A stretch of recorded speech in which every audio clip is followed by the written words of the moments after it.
Good morning, everyone. It's an early Sunday morning, and I wanted to make sure that I had a chance to record some information that I wanted to share with everybody. So I get a lot of questions about the conference I just did down in Florida and the content that was covered. And it's amazing to me how everything worked out, not just for the participants, who were a group of clinical nutritionists and dietitians who experienced burnout and trauma and just all sorts of craziness every single day for the past couple of years. But these are people I work with, and they have been requesting these kind of trainings for months and months and months. So I've been doing quite a bit around compassion fatigue, PTSD, trauma, burnout, leading as a compassionate, in crisis times. And this was really earth-shattering for me too, in many ways. I do a lot of research. I have a background and degrees in psychology and some certification in coaching and counseling. But to live it the last 2 years, more than that at this point, but the last 2 years have sucked, right? Let's just own that right there, because I have been grieving and anticipatory grief and just always in a PTSD mode with my mom, with my dad, with everything going on. And just watching this world get more divisive and cruel in some ways, and trying to make a difference where I can for my daughter, especially because this is her future. And I can't handle that this is her future right now. So doing all this research, doing all this reading, learning about, I study Brene Brown. I love the Nagoski sisters. If you haven't read their book, Burnout, we're going to talk about that. Learning about the science behind the emotions. And when we get stuck in that tunnel, we get stuck in the darkness, and we have to sit with it. We just have to sit with it and work through it. Learning that, my body is supposed to release those hormones and the fight or flight and the adrenaline and the cortisols and all of these things on its own. But when you get hit rapid fire, one after another, of trauma or incident, or it could be vicarious trauma, just reading the news about the tornadoes yesterday in Kentucky and feeling for my friends and chosen family out that way. Watching people I know lose their homes or not able to pay their bills because their partner got furloughed again, and we're going through that too. Jeff, his work has been cut back tremendously, and I'm like, how do I get through this? How do I keep going? And I was terrified. I was terrified to travel again, to be out in public again, to socialize again, to go to a different state that had no major restrictions down in Florida, and to just be in that space of being on and worrying about, am I going to break into tears? Am I going to have a panic attack? What is my anxiety going to do to me? And what was fascinating is everything that I have been studying and practicing came into play to prep me for this session. And we were crying, we were hugging, we were laughing, we were screaming, we were sharing stories, tragic, traumatic stories, but they all needed it. They all needed to hear this and experience this, just as I did getting to this point.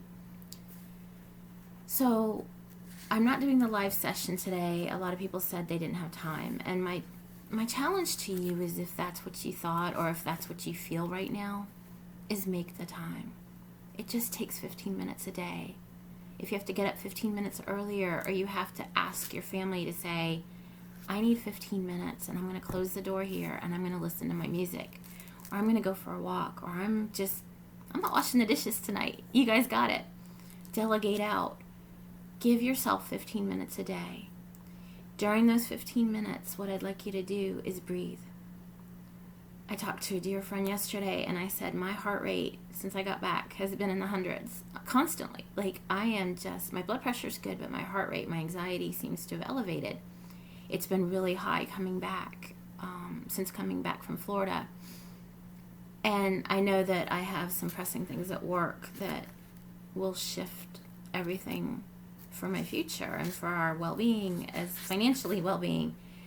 And I'm a little nervous, but at the same time, I'm a little excited because it's forcing me to do things like this, where I can reach out, share where I am, and share with you what's working and what we know.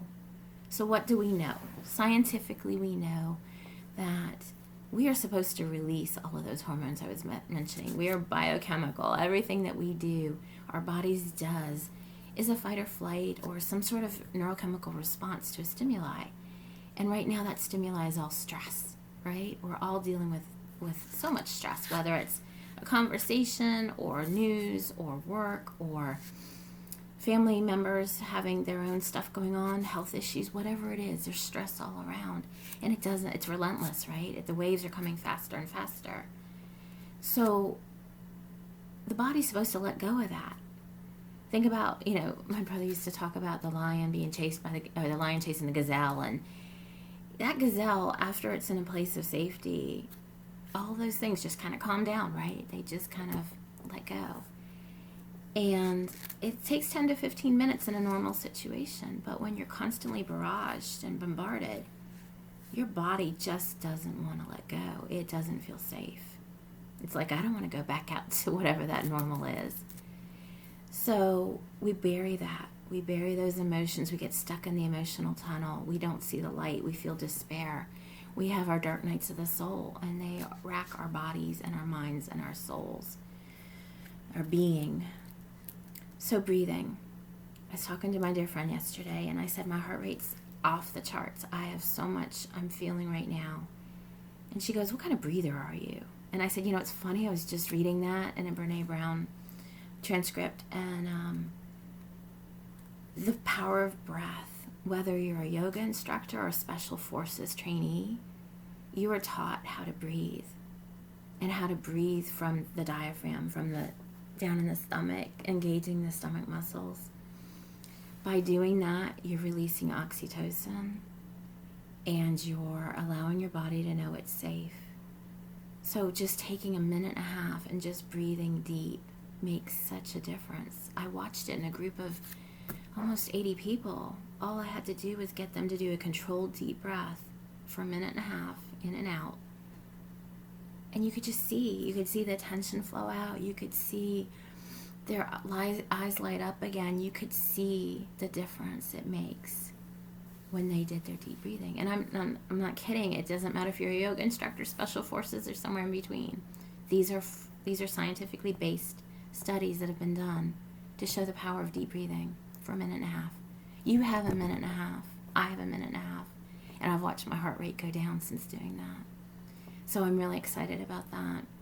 The other thing is I always print out my calendars for the week, and then a month at a glance, and I put them on my fridge, and I make sure that Emma, my daughter's schedule's on there, my husband's schedule's on there, and my schedule, and all the things that I want to do, my bucket list for the week, good and bad, like cleaning out my mom's apartment, or organizing for Christmas and the holidays and the solstice, whatever it is, even getting to the store because I haven't been grocery shopping and getting milk or whatever we need.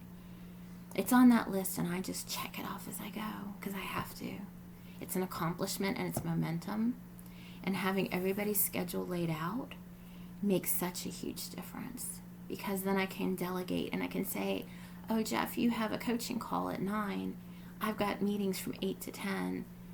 Can you feed the dog? Can you let the dog out? Or, or say to Emma, I'm working till 5:30. I have meetings till 5:30 or 6 Wednesday night. Would you make us dinner? And we'll eat around 6:30. And making sure I get a walk in before we have dinner with the dog, or something, just to let go of work and come back to the little family and just be breathing the right way. There's so many things you can do by having your calendar in front of you, and I don't mean digitally. I think you need to print it out. I used to wake up and go, oh my God, it's Friday again. Here's the weekend and I'm not done with work. Or, oh my gosh, it's Sunday night and I gotta work tomorrow and I'm gonna burst into tears. It's not that I don't love my job. You can love your job and be burned out. You can love your family and be burned out. You can love your life and be burned out. So printing out the calendar, checking off each day as you complete it, looking ahead to the next day and just noting anything you really want to accomplish. You may not do it. And sometimes I transfer that to Post-it notes. I am the queen of Post-it notes. And I just put things down there just as a reminder, and hopefully I get to it. And if I don't, I know it's on paper. I'm not about killing trees, and I'm not about, creating lots of clutter, but it's not bad to do these things. They're tools and strategies, and you got to find out what works for you. So this is my Sunday morning sanity session for today. I realized that I just want to be able to do these and get them out there, and whoever can use them, it's even more powerful for me. So feel free to share. I hope this worked out. I was trying to keep it at 10 minutes, so I'm going to sign off for right now. If you want to learn more, I'm going to start posting things on forged-life.com. I have been forged by experience and fire, like many of us. Experience is everything. So it's how we frame it. It's how we look at it. It's how we reframe it. So have an amazing rest of the weekend. Good luck with this week. And if you have any questions, don't hesitate to reach out. All right. Peace and love, y'all. Take care of yourselves and be kind.